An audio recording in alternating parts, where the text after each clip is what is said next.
Get You Some Radio. Greetings and salutations, everyone. Welcome back to the Get You Some Radio Show. Terry Lancaster here, and boy, howdy, it's been a day. I've been on the video all day long. Sheri, the morning. Well, starting about lunch, I was supposed to be on with Sheri Traxler. We were going to record a video while we were both out walking in the glorious sunshine. Man, has it been pretty in Nashville today? We were both going to walk, but our signal got crossed up, so we didn't do that. Didn't quite work out, but we went for a walk. I finished my walk and came back in, and I'm glad Sheri and I are getting to connect before the day's over. Sheri's from Vireo Life, and she's the author of Go Forward, 28 Days to Eat, Move, and Enjoy Life's God's Way. And I promise you this, she's a habits expert. Sheri Traxler, changing my life. If you want to know more about it, give me a call. I'll be glad to tell you. She knows what she's talking about. Sheri, first and foremost, thank you for being on. How you doing? Oh my goodness, Terry. We're really doing well. We're getting to stay at home. I'm getting to see my husband a whole lot more than we usually would. And, it's fun to wave to the neighbors from a distance. And, I live in a walking neighborhood. So when you and I were trying to walk today and it, wasn't working well like that, other people are out walking. It's a really fun neighborhood. Yeah. So you normally work mostly from home anyway, right? Yes. My husband doesn't. So that's been different. But yeah. I would say over half of my clients are through phone calls or Zoom messaging, or like when I do a group, it's, through a conference call type thing. And then I've got some video course programs so yeah, it's 90% of my stuff, 80% of my stuff is home. Yeah, so that's me. This is all new. I mean, this is all old hat for me. This is how I've lived for 20 years. I've been working at home from my underwear or my pajamas. Yes, pajamas. I will not claim working in my underwear, but I will claim working in my pajamas. So pajama bottoms for 20 plus years. I've been on house arrest for a long time. If anything, the weird part for me is there's a lot more people at home than there normally is. So actually, there's too many people. I'm getting bombarded with stuff. So you guys are doing okay. You got everything. Tell me what you're doing now. What you're doing business wise and personal wise. What are you doing to keep the wheels on the bus while all this is going on? Oh well, the personal, and this is really funny because a few years ago we decided we were going to start growing a garden. And we wanted to start growing a garden specifically for, lo and behold, times like this, where, if anybody else is hitting a panic, no big deal. We still have things coming in. I did not realize how fast weeds grew, though. Oh, yeah. Every day. Oh, my lands. So just the constant upkeep of weeding used to be a drain to me.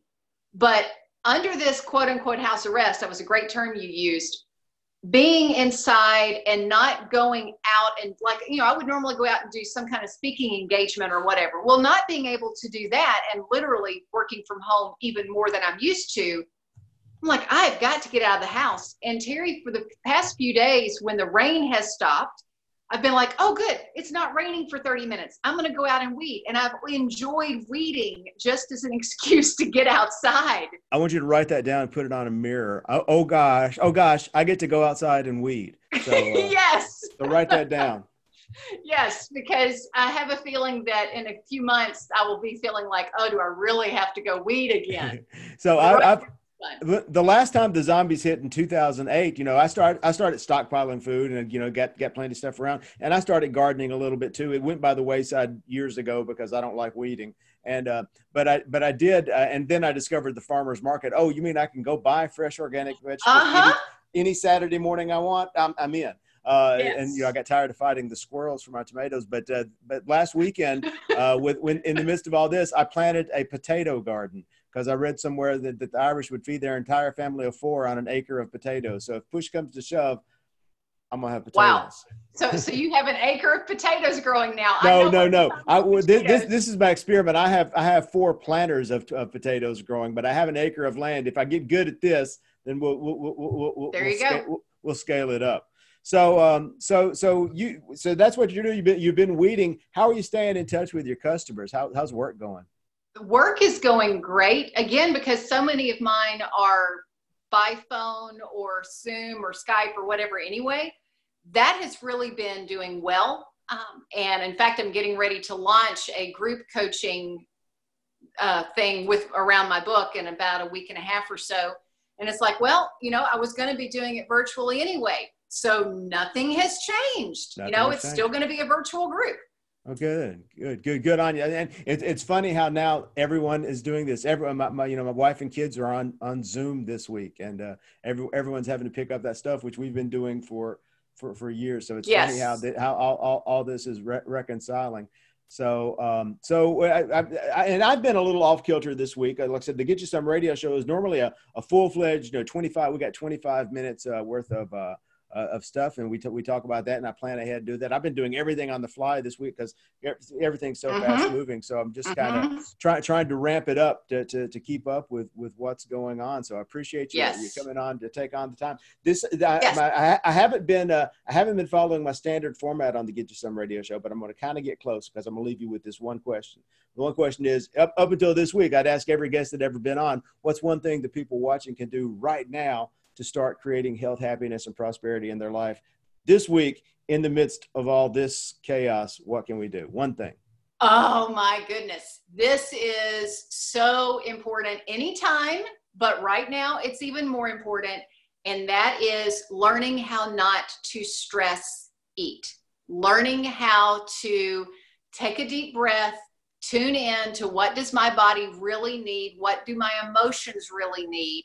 And I promise you, it's not munching on the Doritos while you're watching TV. It's not just about, okay, it's going to be healthy food that I'm munching on. It's about listening to, I'm stressed right now, knowing that food is not going to solve that, knowing that going for a walk in the sunshine like you and I did, that's what's going to solve those kinds of emotions. It's not about, oh, I'm angry about this, or I'm tired and grabbing some kind of quick pick-me-up that's sugary. It's what will really solve that. And what will really solve that is a good night's sleep, or talking with a friend on the phone, since you're not going to get with them in person right now. But it's all about self-care in a way that doesn't involve overeating. Because one of the things I teach my clients is when you are eating for reasons other than hunger, you are weakening yourself emotionally and not able to handle stress as well. Does that make sense, Terry? 100%. Anytime you're scratching the itch, you're lessening your ability to ignore the itch. I mean, oh my gosh, that is a brilliant way to put that. Absolutely, yeah. And the other thing, it doesn't even matter which itch it is. They're all itches. That's right. Well, and you talked about at the beginning, one of the things that an insight that I shared that helped you, and this is where that whole stress eating and stuff comes in too, is when you learn to tolerate that emotion for a short period of time, it makes you stronger. So if somebody listening is going, I'm really feeling stressed or angry or tired or bored or whatever, if you tell yourself, you know what, I'm going to hang with this emotion. I am a strong enough human being. I can hang with this emotion for 5 minutes before I go deal with it. You might find it dissipates. Yeah. And if not, then you can comfort it in some way. Just set a timer and build that muscle. Just like you start walking for 5 minutes and then you can walk for 10. See how long you can ignore it. And the thing that worked for me, honestly, it didn't even take 5 minutes. It's an instant trigger. Once my brain decided, oh, okay, I don't need that, I can get over that, I just didn't need it.